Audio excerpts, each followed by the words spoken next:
Dear wanderer, you've found Luna Lake. I am Myra, guardian of the moon's silent vows. Hang your weariness upon the pine bough by the door. Tonight, our tale will rise from the lake's deepest heart.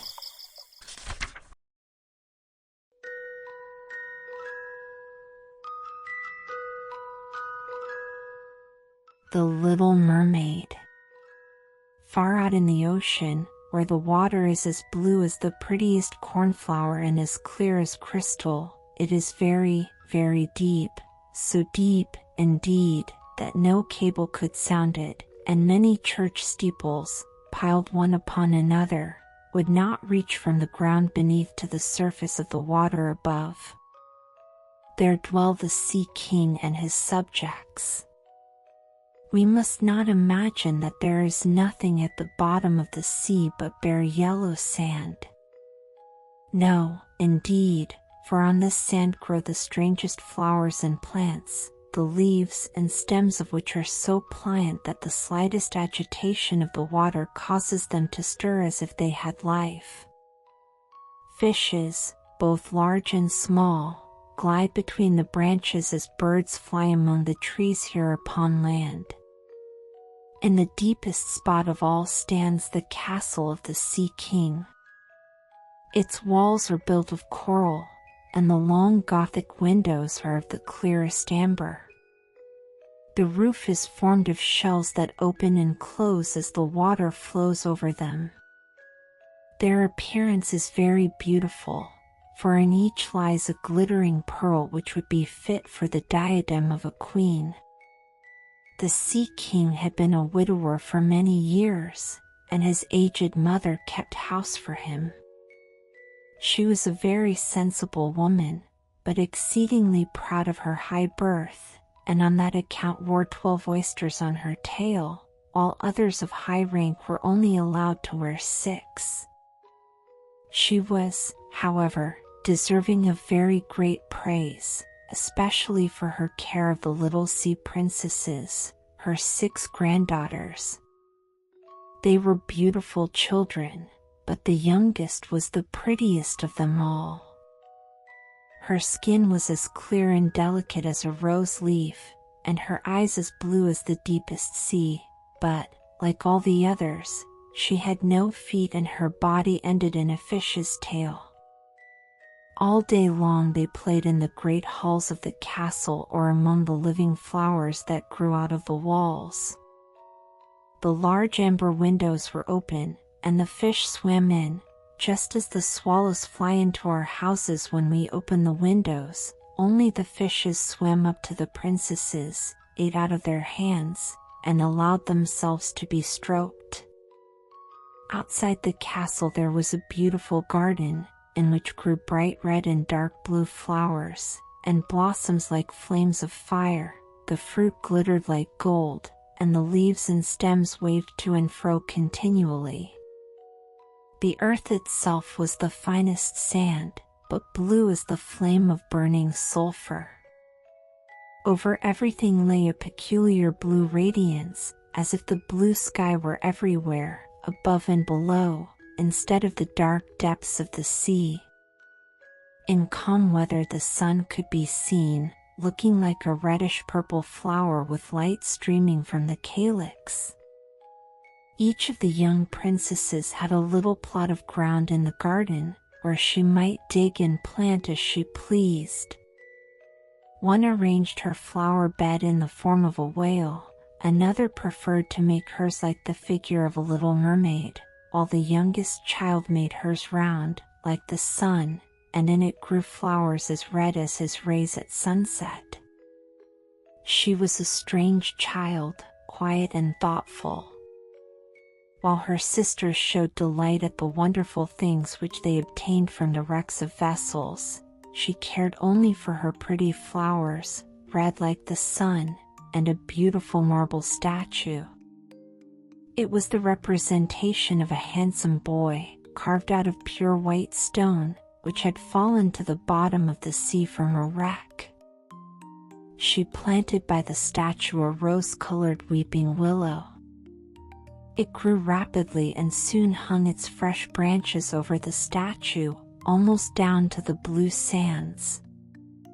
The shadows had the color of violet and waved to and fro like the branches, so that it seemed as if the crown of the tree and the root were at play, trying to kiss each other.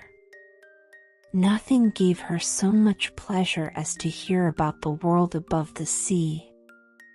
She made her old grandmother tell her all she knew of the ships and of the towns, the people and the animals.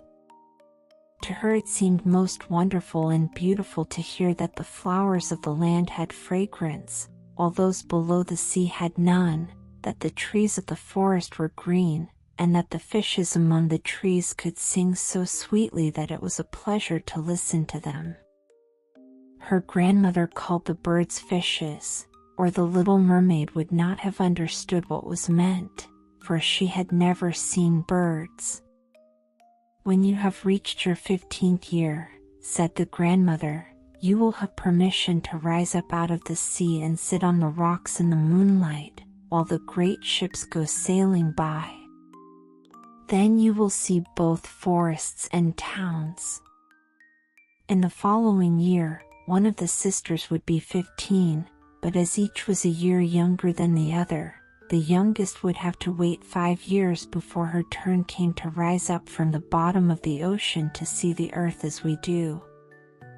However, each promised to tell the others what she saw on her first visit and what she thought was most beautiful. Their grandmother could not tell them enough.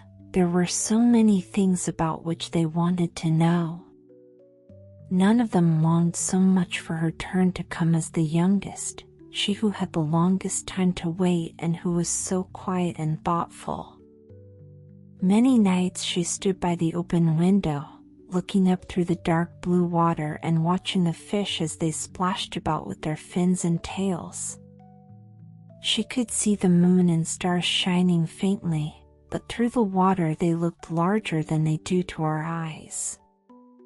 When something like a black cloud passed between her and them, she knew that it was either a whale swimming over her head, or a ship full of human beings who never imagined that a pretty little mermaid was standing beneath them, holding out her white hands towards the keel of their ship.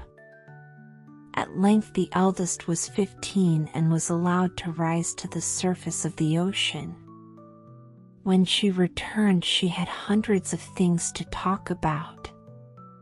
But the finest thing, she said, was to lie on a sandbank in the quiet moonlit sea near the shore, gazing at the lights of the nearby town that twinkled like hundreds of stars, and listening to the sounds of music, the noise of carriages, the voices of human beings, and the merry pealing of the bells in the church steeples.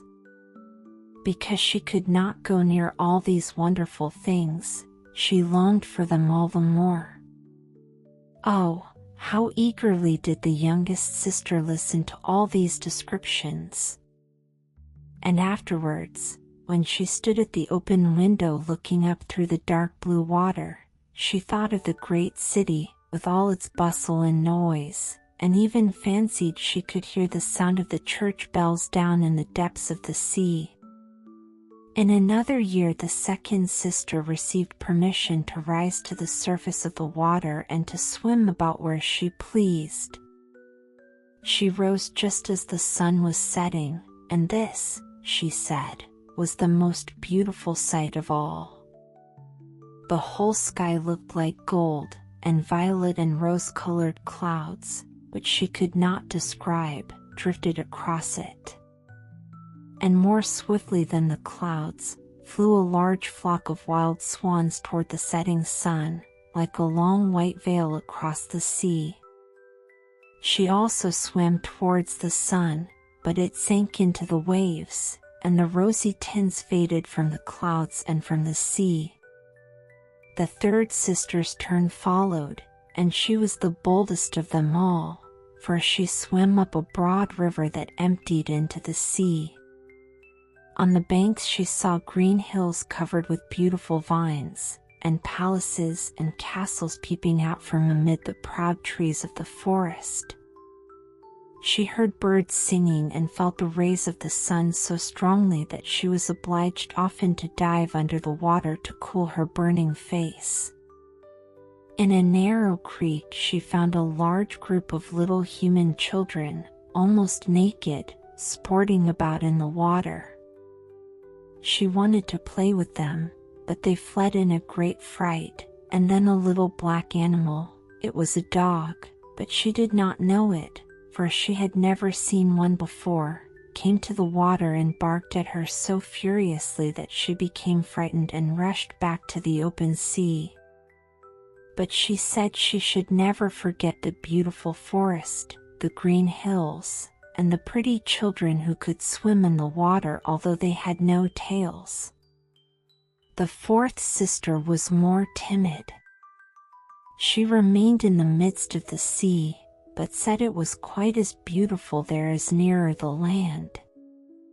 She could see many miles around her, and the sky above looked like a bell of glass.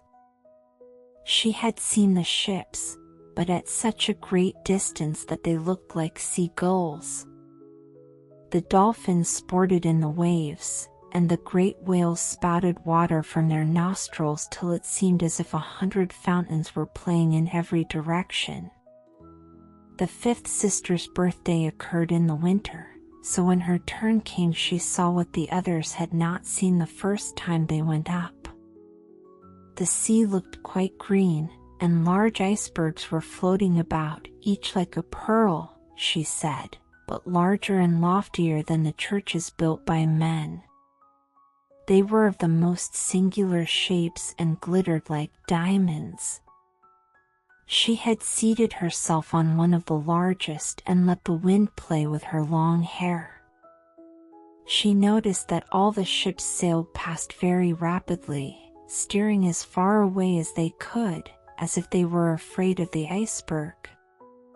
Towards evening, as the sun went down, dark clouds covered the sky, the thunder rolled, and the flashes of lightning glowed red on the icebergs as they were tossed about by the heaving sea. On all the ships the sails were reefed with fear and trembling, while she sat on the floating iceberg, calmly watching the lightning as it darted its forked flashes into the sea. Each of the sisters, when first she had permission to rise to the surface, was delighted with the new and beautiful sights. Now that they were grown-up girls and could go when they pleased, they had become quite indifferent about it. They soon wished themselves back again, and after a month had passed they said it was much more beautiful down below and pleasanter to be at home. Yet often, in the evening hours, the 5 sisters would twine their arms about each other and rise to the surface together. Their voices were more charming than that of any human being, and before the approach of a storm, when they feared that a ship might be lost, they swam before the vessel, singing enchanting songs of the delights to be found in the depths of the sea and begging the voyagers not to fear if they sank to the bottom. But the sailors could not understand the song and thought it was the sighing of the storm. These things were never beautiful to them, for if the ship sank, the men were drowned and their dead bodies alone reached the palace of the Sea King. When the sisters rose, arm in arm, through the water, their youngest sister would stand quite alone, looking after them, ready to cry only, since mermaids have no tears, she suffered more acutely. "Oh, were I but 15 years old," said she. "I know that I shall love the world up there, and all the people who live in it." At last she reached her 15th year. "Well, now you are grown up," said the old dowager, her grandmother. "Come, and let me adorn you like your sisters." And she placed in her hair a wreath of white lilies, of which every flower leaf was half a pearl. Then the old lady ordered 8 great oysters to attach themselves to the tail of the princess to show her high rank. "But they hurt me so," said the little mermaid. "Yes, I know, pride must suffer pain," replied the old lady. Oh, how gladly she would have shaken off all this grandeur and laid aside the heavy wreath. The red flowers in her own garden would have suited her much better. But she could not change herself, so she said farewell and rose as lightly as a bubble to the surface of the water. The sun had just set when she raised her head above the waves. The clouds were tinted with crimson and gold, and through the glimmering twilight beamed the evening star in all its beauty. The sea was calm, and the air mild and fresh.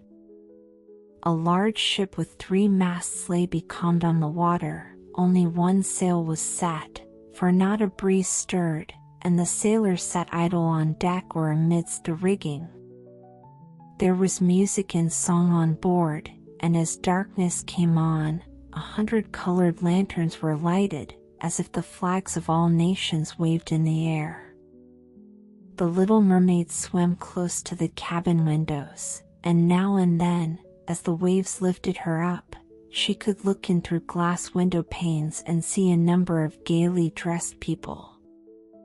Among them, and the most beautiful of all, was a young prince with large, black eyes. He was 16 years of age, and his birthday was being celebrated with great display.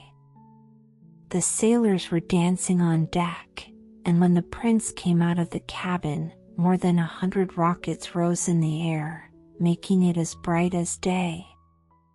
The little mermaid was so startled that she dived under water, and when she again stretched out her head, it looked as if all the stars of heaven were falling around her. She had never seen such fireworks before. Great suns spurted fire about, splendid fireflies flew into the blue air, and everything was reflected in the clear, calm sea beneath. The ship itself was so brightly illuminated that all the people, and even the smallest rope, could be distinctly seen. How handsome the young prince looked, as he pressed the hands of all his guests and smiled at them, while the music resounded through the clear night air. It was very late, yet the little mermaid could not take her eyes from the ship or from the beautiful prince. The colored lanterns had been extinguished, no more rockets rose in the air, and the cannon had ceased firing, but the sea became restless, and a moaning, grumbling sound could be heard beneath the waves. Still the little mermaid remained by the cabin window, rocking up and down on the water, so that she could look within. After a while the sails were quickly set, and the ship went on her way. But soon the waves rose higher, heavy clouds darkened the sky, and lightning appeared in the distance. A dreadful storm was approaching. Once more the sails were furled, and the great ship pursued her flying course over the raging sea. The waves rose mountain high, as if they would overtop the mast, but the ship dived like a swan between them, then rose again on their lofty, foaming crests. To the little mermaid this was pleasant sport, but not so to the sailors. At length the ship groaned and creaked, the thick planks gave way under the lashing of the sea, as the waves broke over the deck, the mainmast snapped asunder like a reed, and as the ship lay over on her side, the water rushed in. The little mermaid now perceived that the crew were in danger, even she was obliged to be careful, to avoid the beams and planks of the wreck which lay scattered on the water. At one moment it was pitch dark so that she could not see a single object, but when a flash of lightning came it revealed the whole scene. She could see everyone who had been on board except the prince. When the ship parted, she had seen him sink into the deep waves, and she was glad, for she thought he would now be with her. Then she remembered that human beings could not live in the water, so that when he got down to her father's palace he would certainly be quite dead. No, he must not die. So she swam about among the beams and planks which strewed the surface of the sea, forgetting that they could crush her to pieces.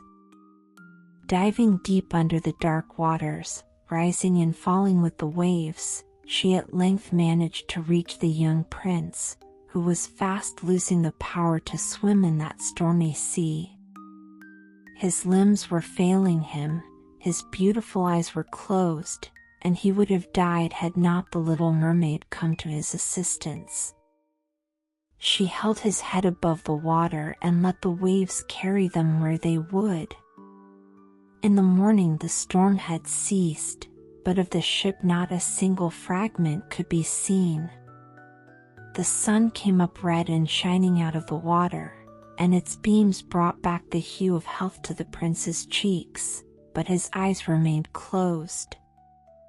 The mermaid kissed his high, smooth forehead and stroked back his wet hair. He seemed to her like the marble statue in her little garden, so she kissed him again and wished that he might live. Presently they came in sight of land, and she saw lofty blue mountains on which the white snow rested as if a flock of swans were lying upon them. Beautiful green forests were near the shore, and close by stood a large building, whether a church or a convent she could not tell. Orange and citron trees grew in the garden, and before the door stood lofty palms. The sea here formed a little bay, in which the water lay quiet and still, but very deep. She swam with the handsome prince to the beach, which was covered with fine white sand, and there she laid him in the warm sunshine, taking care to raise his head higher than his body. Then bells sounded in the large white building, and some young girls came into the garden. The little mermaid swam out farther from the shore and hid herself among some high rocks that rose out of the water. Covering her head and neck with the foam of the sea, she watched there to see what would become of the poor prince. It was not long before she saw a young girl approach the spot where the prince lay. She seemed frightened at first, but only for a moment. Then she brought a number of people, and the mermaid saw that the prince came to life again and smiled upon those who stood about him. But to her he sent no smile. He knew not that she had saved him. This made her very sorrowful, and when he was led away into the great building, she dived down into the water and returned to her father's castle. She had always been silent and thoughtful, and now she was more so than ever. Her sisters asked her what she had seen during her first visit to the surface of the water, but she could tell them nothing. Many an evening and morning did she rise to the place where she had left the prince. She saw the fruits in the garden ripen and watched them gathered. She watched the snow on the mountain tops melt away, but never did she see the prince, and therefore she always returned home more sorrowful than before.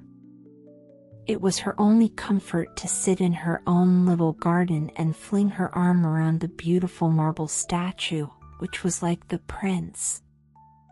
She gave up tending her flowers, and they grew in wild confusion over the paths, twining their long leaves and stems round the branches of the trees so that the whole place became dark and gloomy. At length she could bear it no longer and told one of her sisters all about it. Then the others heard the secret, and very soon it became known to several mermaids, one of whom had an intimate friend who happened to know about the prince. She had also seen the festival on board ship, and she told them where the prince came from and where his palace stood. "Come, little sister," said the other princesses. Then they entwined their arms and rose together to the surface of the water, near the spot where they knew the prince's palace stood. It was built of bright yellow, shining stone and had long flights of marble steps, one of which reached quite down to the sea. Splendid gilded cupolas rose over the roof, and between the pillars that surrounded the whole building stood lifelike statues of marble.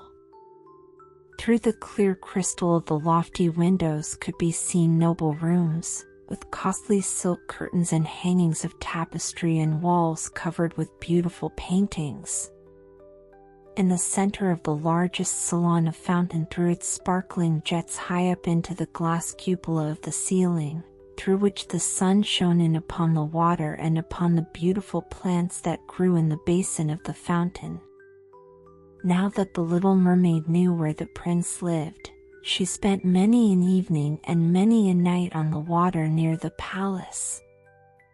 She would swim much nearer the shore than any of the others had ventured, and once she went up the narrow channel under the marble balcony, which threw a broad shadow on the water. Here she sat and watched the young prince, who thought himself alone in the bright moonlight. She often saw him evenings, sailing in a beautiful boat on which music sounded and flags waved. She peeped out from among the green rushes, and if the wind caught her long silvery white veil, those who saw it believed it to be a swan, spreading out its wings. Many a night, too, when the fishermen set their nets by the light of their torches, she heard them relate many good things about the young prince. And this made her glad that she had saved his life when he was tossed about half dead on the waves. She remembered how his head had rested on her bosom and how heartily she had kissed him, but he knew nothing of all this and could not even dream of her. She grew more and more to like human beings and wished more and more to be able to wander about with those whose world seemed to be so much larger than her own. They could fly over the sea in ships and mount the high hills which were far above the clouds, and the lands they possessed, their woods and their fields, stretched far away beyond the reach of her sight. There was so much that she wished to know, but her sisters were unable to answer all her questions. She then went to her old grandmother, who knew all about the upper world, which she rightly called the lands above the sea. "If human beings are not drowned," asked the little mermaid, "can they live forever? Do they never die, as we do here in the sea?" "Yes," replied the old lady, "they must also die, and their term of life is even shorter than ours. We sometimes live for 300 years, but when we cease to exist here, we become only foam on the surface of the water and have not even a grave among those we love. We have not immortal souls, we shall never live again, like the green seaweed when once it has been cut off, we can never flourish more. Human beings, on the contrary, have souls which live forever, even after the body has been turned to dust. They rise up through the clear, pure air, beyond the glittering stars.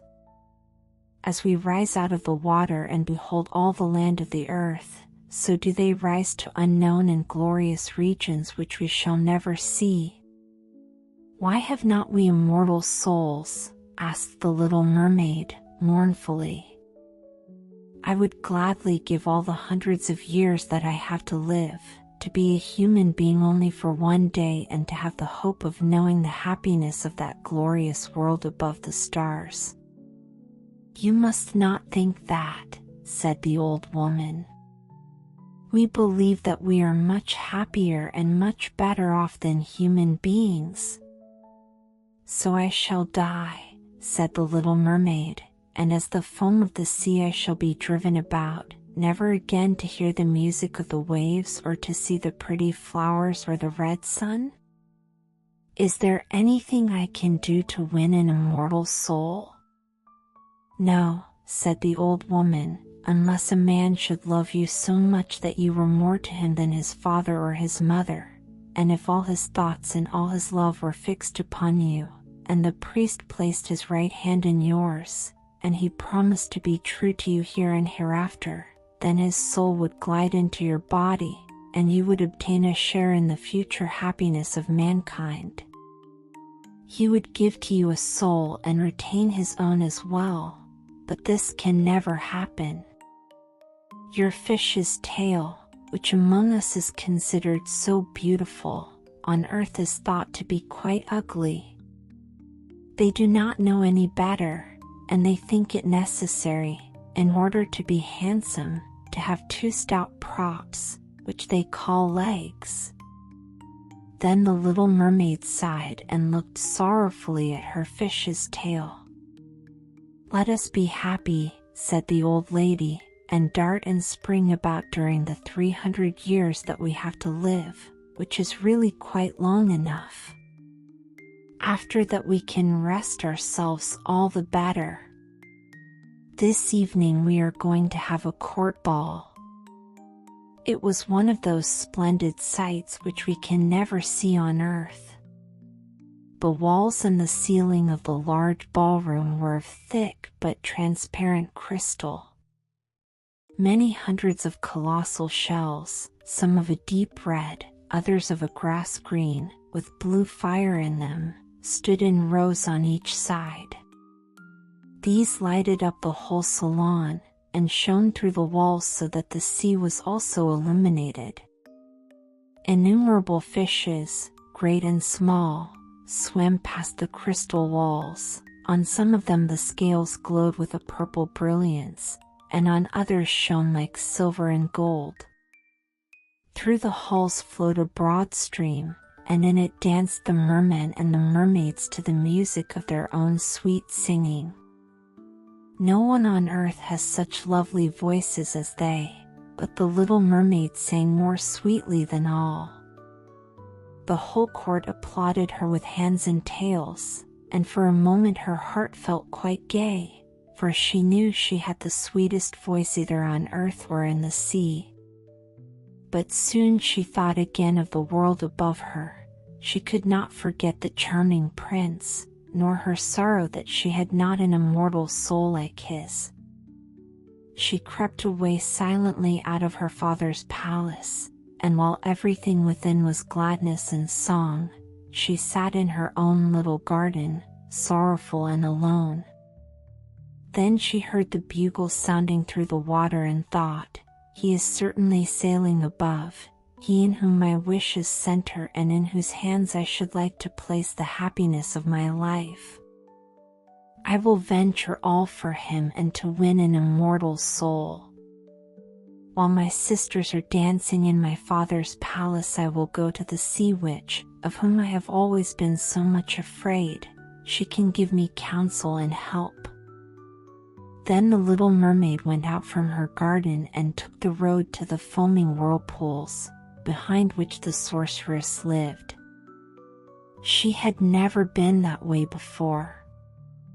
Neither flowers nor grass grew there, nothing but bare, gray, sandy ground stretched out to the whirlpool, where the water, like foaming mill wheels, seized everything that came within its reach and cast it into the fathomless deep.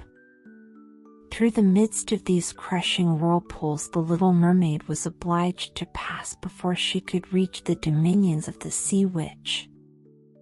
Then, for a long distance, the road lay across a stretch of warm, bubbling mire, called by the witch her turf moor. Beyond this was the witch's house, which stood in the center of a strange forest, where all the trees and flowers were polypi, half animals and half plants. They looked like serpents with 100 heads, growing out of the ground. The branches were long, slimy arms, with fingers like flexible worms, moving limb after limb from the root to the top. All that could be reached in the sea they seized upon and held fast, so that it never escaped from their clutches. The little mermaid was so alarmed at what she saw that she stood still and her heart beat with fear. She came very near turning back, but she thought of the prince and of the human soul for which she longed, and her courage returned. She fastened her long, flowing hair round her head, so that the polypi should not lay hold of it.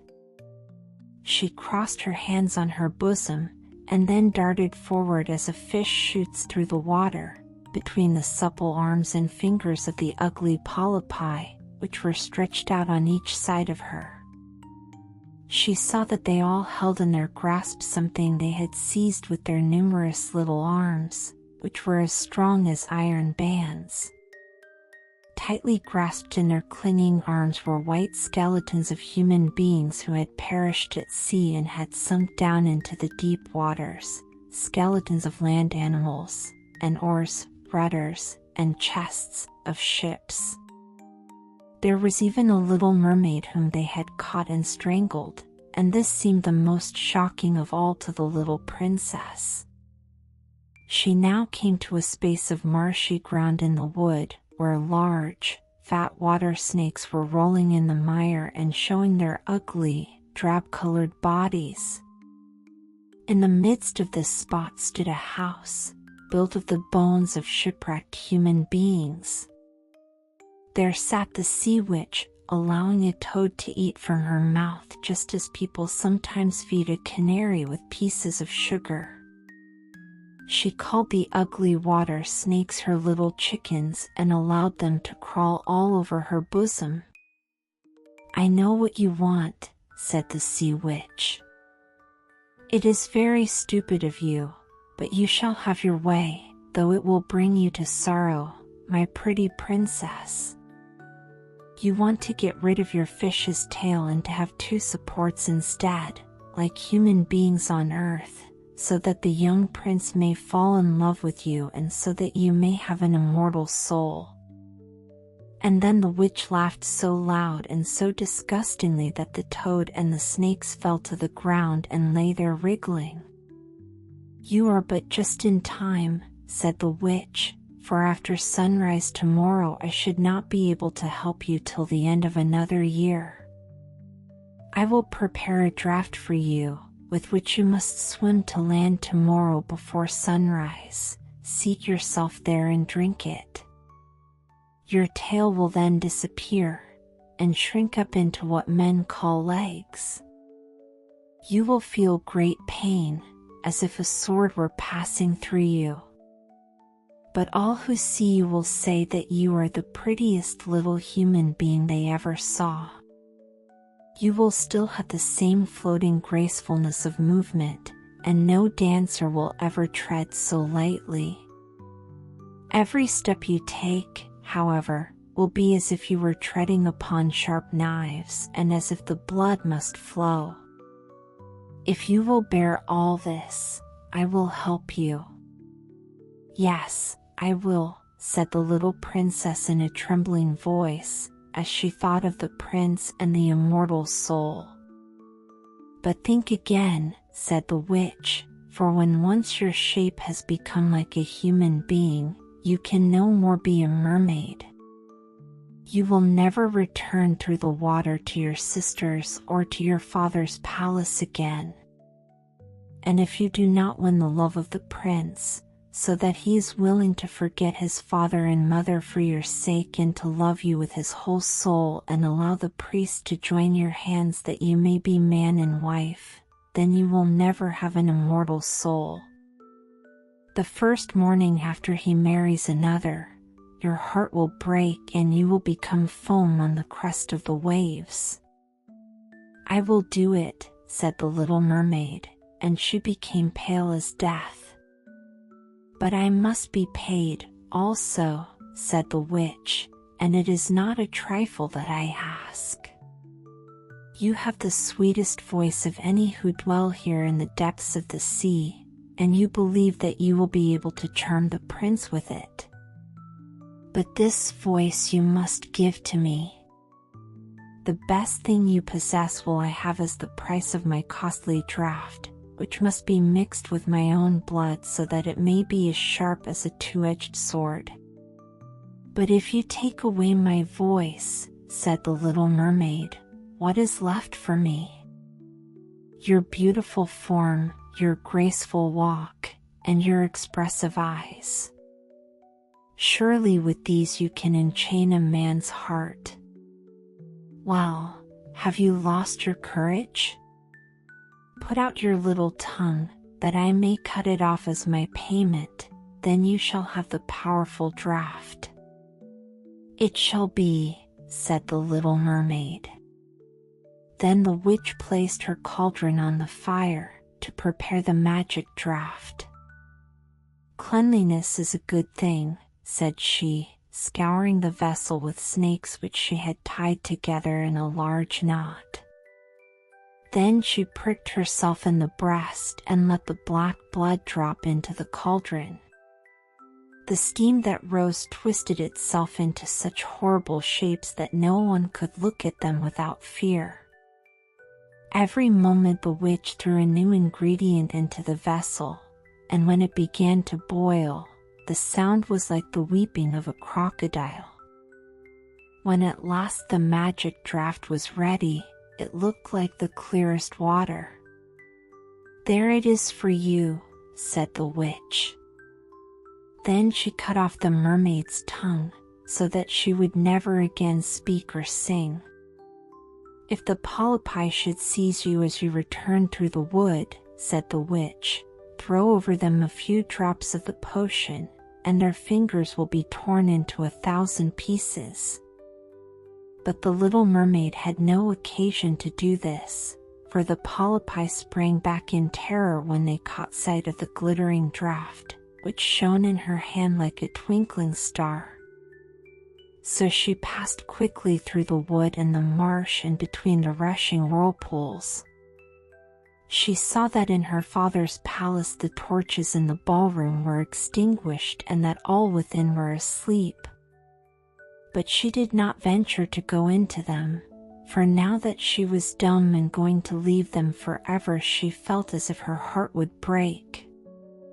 She stole into the garden, took a flower from the flower bed of each of her sisters, kissed her hand towards the palace 1,000 times, and then rose up through the dark blue waters. The sun had not risen when she came in sight of the prince's palace and approached the beautiful marble steps, but the moon shone clear and bright.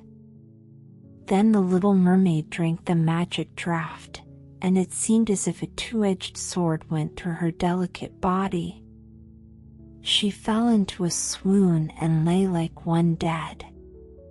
When the sun rose and shone over the sea, she recovered and felt a sharp pain, but before her stood the handsome young prince. He fixed his coal-black eyes upon her so earnestly that she cast down her own and then became aware that her fish's tail was gone and that she had as pretty a pair of white legs and tiny feet as any little maiden could have.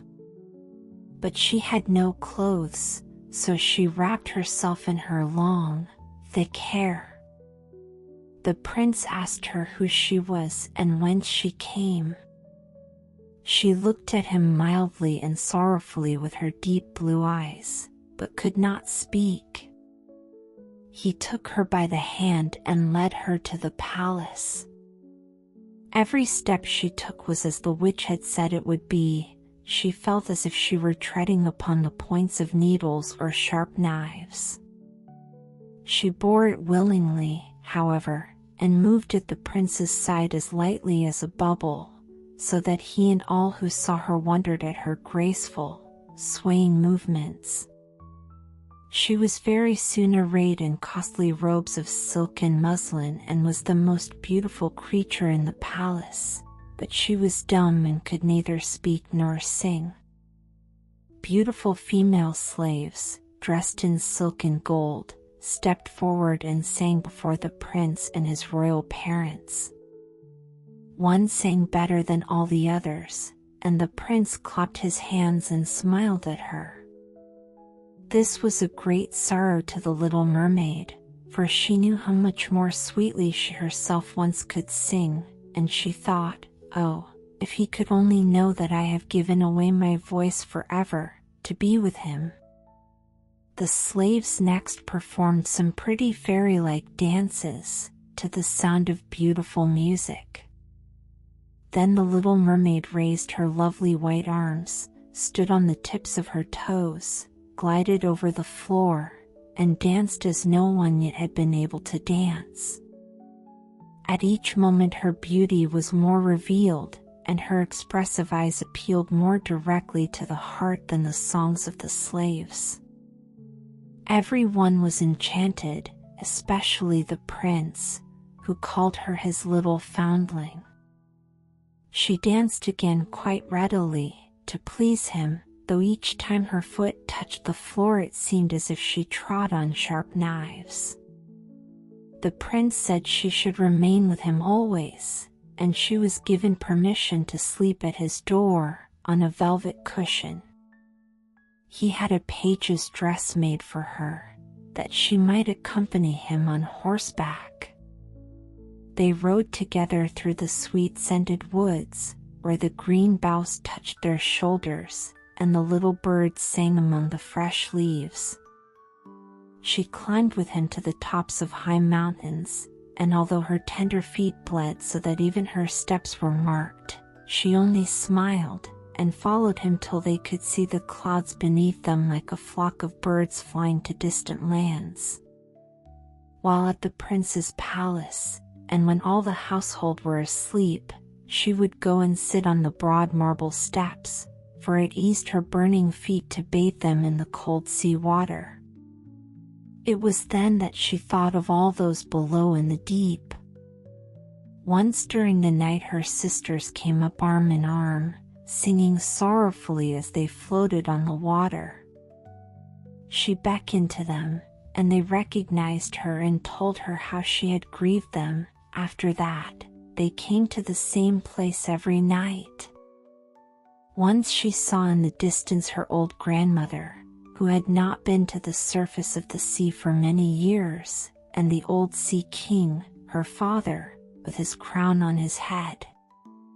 They stretched out their hands towards her, but did not venture so near the land as her sisters had. As the days passed she loved the prince more dearly, and he loved her as one would love a little child. The thought never came to him to make her his wife. Yet unless he married her, she could not receive an immortal soul, and on the morning after his marriage with another, she would dissolve into the foam of the sea. "Do you not love me the best of them all?" the eyes of the little mermaid seemed to say when he took her in his arms and kissed her fair forehead. "Yes, you are dear to me," said the prince, "for you have the best heart and you are the most devoted to me. You are like a young maiden whom I once saw, but whom I shall never meet again. I was in a ship that was wrecked, and the waves cast me ashore near a holy temple where several young maidens performed the service. The youngest of them found me on the shore and saved my life. I saw her but twice, and she is the only one in the world whom I could love. But you are like her, and you have almost driven her image from my mind.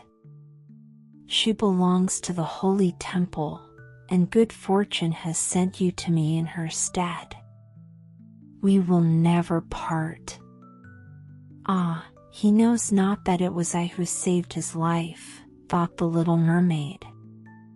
"I carried him over the sea to the wood where the temple stands. I sat beneath the foam and watched till the human beings came to help him. I saw the pretty maiden that he loves better than he loves me." The mermaid sighed deeply, but she could not weep. "He says the maiden belongs to the holy temple, therefore she will never return to the world, they will meet no more. I am by his side and see him every day. I will take care of him, and love him, and give up my life for his sake." Very soon it was said that the prince was to marry and that the beautiful daughter of a neighboring king would be his wife, for a fine ship was being fitted out. Although the prince gave out that he intended merely to pay a visit to the king, it was generally supposed that he went to court the princess. A great company were to go with him. The little mermaid smiled and shook her head. She knew the prince's thoughts better than any of the others. "I must travel," he had said to her. "I must see this beautiful princess. My parents desire it, but they will not oblige me to bring her home as my bride. I cannot love her, because she is not like the beautiful maiden in the temple, whom you resemble.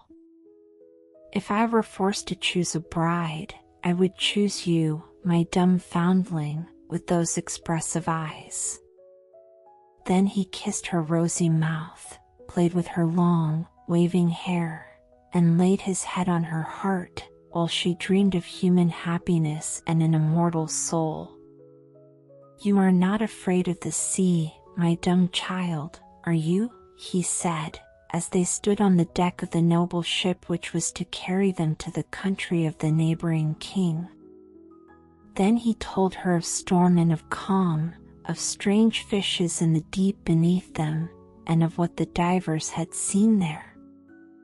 She smiled at his descriptions, for she knew better than anyone what wonders were at the bottom of the sea. In the moonlight night, when all on board were asleep except the man at the helm, she sat on deck, gazing down through the clear water. She thought she could distinguish her father's castle, and upon it her aged grandmother, with the silver crown on her head, looking through the rushing tide at the keel of the vessel. Then her sisters came up on the waves and gazed at her mournfully, wringing their white hands. She beckoned to them and smiled, and wanted to tell them how happy and well off she was. But the cabin boy approached, and when her sisters dived down, he thought what he saw was only the foam of the sea. The next morning the ship sailed into the harbor of a beautiful town belonging to the king whom the prince was going to visit. The church bells were ringing, and from the high towers sounded a flourish of trumpets.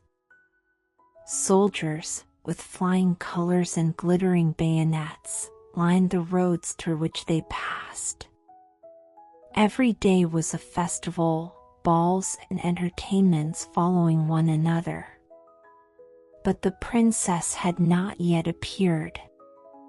People said that she had been brought up and educated in a religious house, where she was learning every royal virtue. At last she came. Then the little mermaid, who was anxious to see whether she was really beautiful, was obliged to admit that she had never seen a more perfect vision of beauty. Her skin was delicately fair, and beneath her long, dark eyelashes her laughing blue eyes shone with truth and purity. "It was you," said the prince, "who saved my life when I lay as if dead on the beach," and he folded his blushing bride in his arms. "Oh, I am too happy," said he to the little mermaid, "my fondest hopes are now fulfilled. You will rejoice at my happiness, for your devotion to me is great and sincere." The little mermaid kissed his hand and felt as if her heart were already broken. His wedding morning would bring death to her, and she would change into the foam of the sea. All the church bells rang, and the heralds rode through the town proclaiming the betrothal. Perfumed oil was burned in costly silver lamps on every altar. The priests waved the censers, while the bride and the bridegroom joined their hands and received the blessing of the bishop. The little mermaid, dressed in silk and gold, held up the bride's train, but her ears heard nothing of the festive music, and her eyes saw not the holy ceremony. She thought of the night of death which was coming to her, and of all she had lost in the world. On the same evening the bride and bridegroom went on board the ship. Cannons were roaring, flags waving, and in the center of the ship a costly tent of purple and gold had been erected. It contained elegant sleeping couches for the bridal pair during the night.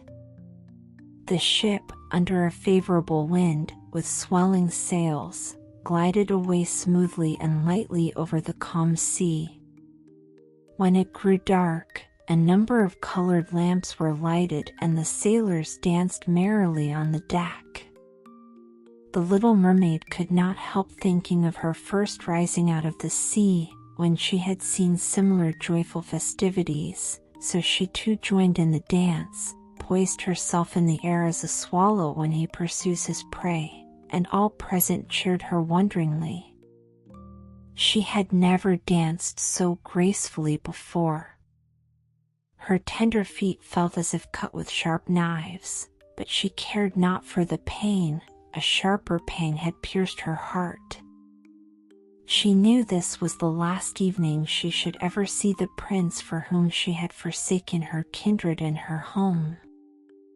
She had given up her beautiful voice and suffered unheard of pain daily for him, while he knew nothing of it. This was the last evening that she should breathe the same air with him or gaze on the starry sky and the deep sea. An eternal night, without a thought or a dream, awaited her. She had no soul, and now could never win one. All was joy and gaiety on the ship until long after midnight. She smiled and danced with the rest, while the thought of death was in her heart. The prince kissed his beautiful bride and she played with his raven hair till they went arm in arm to rest in the sumptuous tent. Then all became still on board the ship, and only the pilot, who stood at the helm, was awake. The little mermaid leaned her white arms on the edge of the vessel and looked towards the east for the first blush of morning, for that first ray of the dawn which was to be her death. She saw her sisters rising out of the flood. They were as pale as she, but their beautiful hair no longer waved in the wind, it had been cut off. "We have given our hair to the witch," said they, "to obtain help for you, that you may not die tonight. She has given us a knife. See, it is very sharp. Before the sun rises you must plunge it into the heart of the prince. When the warm blood falls upon your feet they will grow together again into a fish's tail, and you will once more be a mermaid and can return to us to live out your 300 years before you are changed into the salt sea foam. Haste, then either he or you must die before sunrise. Our old grandmother mourns so for you that her white hair is falling, as ours fell under the witch's scissors. Kill the prince, and come back. Hasten! Do you not see the first red streaks in the sky? In a few minutes the sun will rise, and you must die." Then they sighed deeply and mournfully, and sank beneath the waves. The little mermaid drew back the crimson curtain of the tent and beheld the fair bride, whose head was resting on the prince's breast. She bent down and kissed his noble brow, then looked at the sky, on which the rosy dawn grew brighter and brighter. She glanced at the sharp knife and again fixed her eyes on the prince, who whispered the name of his bride in his dreams. She was in his thoughts, and the knife trembled in the hand of the little mermaid, but she flung it far from her into the waves. The water turned red where it fell, and the drops that spurted up looked like blood. She cast one more lingering, half-fainting glance at the prince, then threw herself from the ship into the sea and felt her body dissolving into foam. The sun rose above the waves, and his warm rays fell on the cold foam of the little mermaid, who did not feel as if she were dying. She saw the bright sun, and hundreds of transparent, beautiful creatures floating around her. She could see through them the white sails of the ships and the red clouds in the sky. Their speech was melodious, but could not be heard by mortal ears, just as their bodies could not be seen by mortal eyes. The little mermaid perceived that she had a body like theirs and that she continued to rise higher and higher out of the foam. "Where am I?" asked she, and her voice sounded ethereal, like the voices of those who were with her. No earthly music could imitate it. "Among the daughters of the air," answered one of them. "A mermaid has not an immortal soul, nor can she obtain one unless she wins the love of a human being. On the will of another hangs her eternal destiny." But the daughters of the air, although they do not possess an immortal soul, can, by their good deeds, procure one for themselves. We fly to warm countries and cool the sultry air that destroys mankind with the pestilence. We carry the perfume of the flowers to spread health and restoration.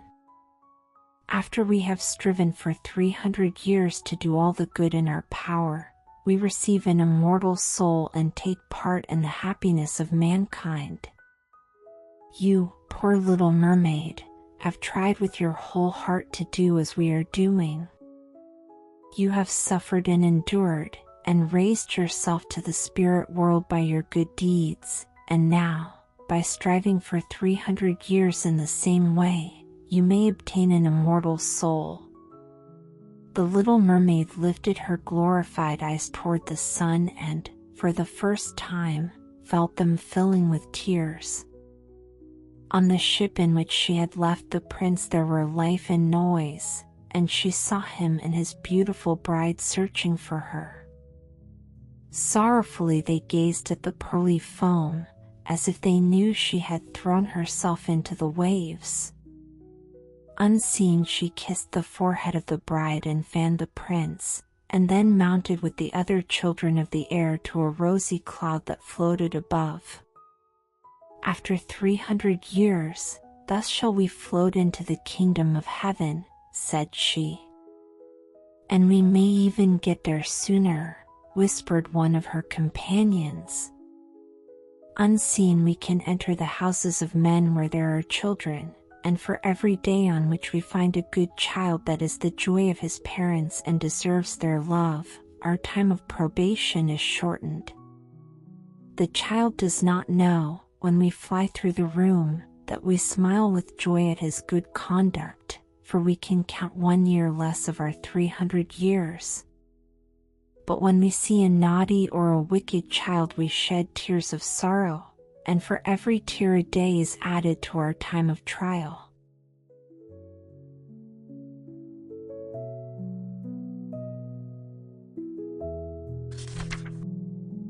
Dear voyagers of the ear, our tale-filled journey has gently unfurled its final chapter.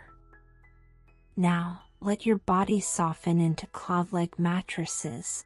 Allow your breath to drift weightlessly into pillows as we set sail upon a thoughtless odyssey of sonic waves.